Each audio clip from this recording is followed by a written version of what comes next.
Hello everyone, welcome to our video 6B. Have you ever been approached?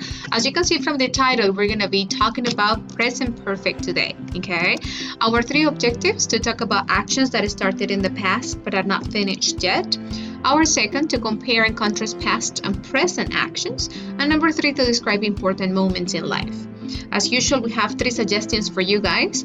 The first one, you can pause the video at any time. The second, it's a great idea to take notes. And number three, make sure to ask your teacher any questions, okay? As this video is about present perfect, I'm gonna be showing you a very short video clip about Mother's Day. Mother's Day. I want you to pay attention. At the end, you will be answering a few questions. Here we go.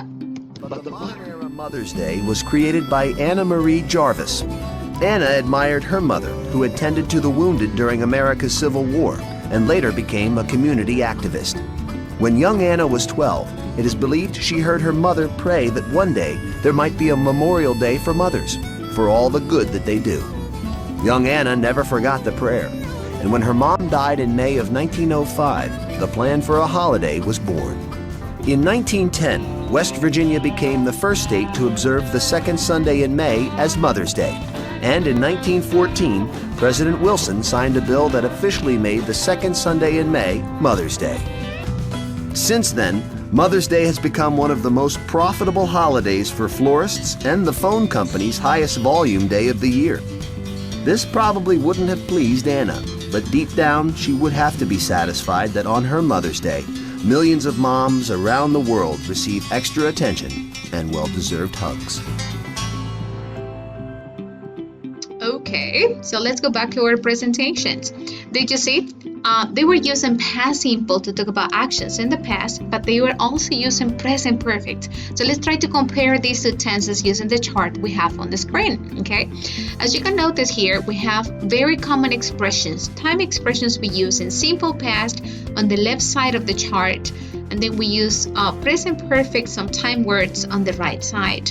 I want you to notice that every time you see words like yesterday, last Saturday, last week, last month, last year, or even expressions with ago, when I was, or when you mention a special date in the past, like in the 1990s, right? We will be definitely using past simple, past simple. But when we talk about present perfect, you will be finding other time words like recently, lately, today, ever, never, already, yet, just, so far, up to now, this week, this month, this year. And these two last prepositions are definitely important when talking about duration or talking about the moment an action started, since, and for.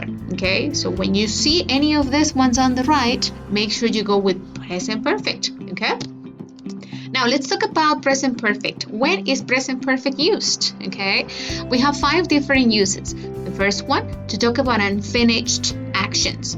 Okay, so this is when the action started in the past but continues to the present. In sentences like, she lived in Greece for 5 years. In this particular case, you notice that the use of present perfect with the auxiliary has, it takes the contraction. She has lived. In contraction, she's lived. Very commonly used in speaking, right? And we use the preposition for to indicate duration. So here it is with, we know the action is not finished, right? Number 2, to talk about life experience. Events that happen sometime during a person's life. Very general information, right? Look at the example. He has never seen that film. The word never and ever are very common in this case. Number 3, with an unfinished time word. Remember, unfinished time words include this month, this week, or today. Like when you say, I've moved to a new house twice this semester. Okay, once again, the contraction of the auxiliary have is very common. Number 4, a finished action with a result in the present. Remember, we focus here on the result. Talk about something that happened in the recent past, okay, but is still true in the moment, you know. In this particular case, it's also very common to find past simple. So let's say that you can somehow be flexible with present perfect or past simple. An example, we've lost our keys. Okay. And the last one, number 5. Remember, we use present perfect to talk about something that happened recently. Okay. Especially with words like just, yet, already, recently, right? They give an emphasis on, instant. They just happened. The king has just given a speech. Remember to memorize your irregular past participles. Given, it's the only verb you can use in this present perfect form. Okay. Now let's talk about common expressions. This expression, this is the first time. It's a very common one for present perfect. An example, Leonard is nervous. This is the first time he has flown on an airplane. Once again, every time you see this introductory phrase, make sure you use present perfect. Okay.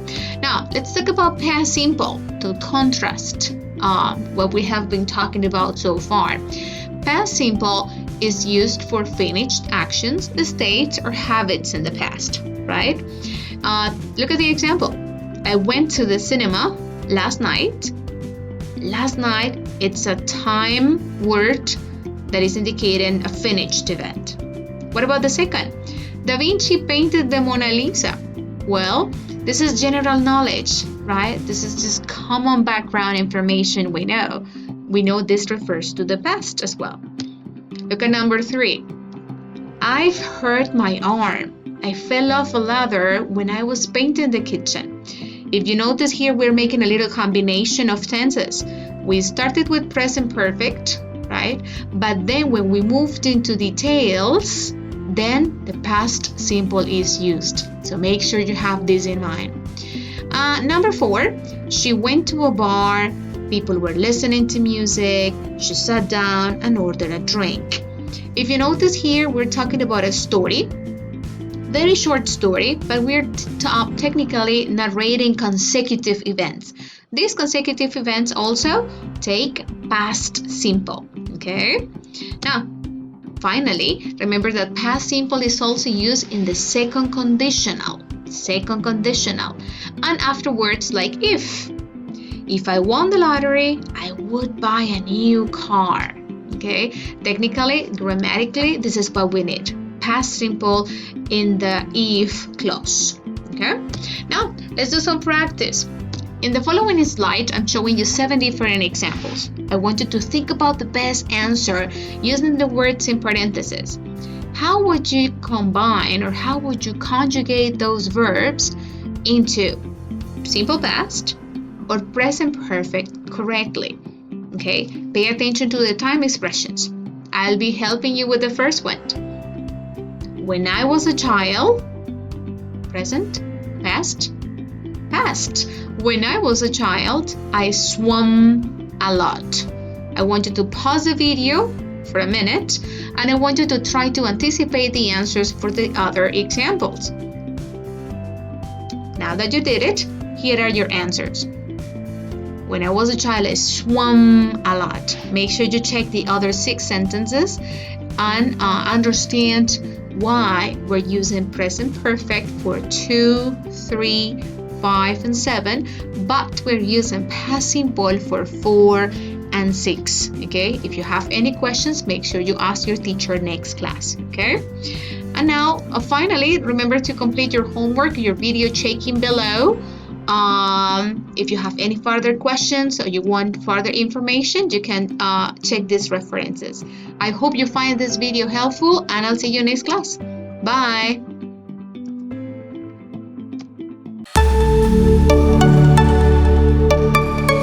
Universidad Santo Tomás, institución vigilada por el Ministerio de Educación Nacional.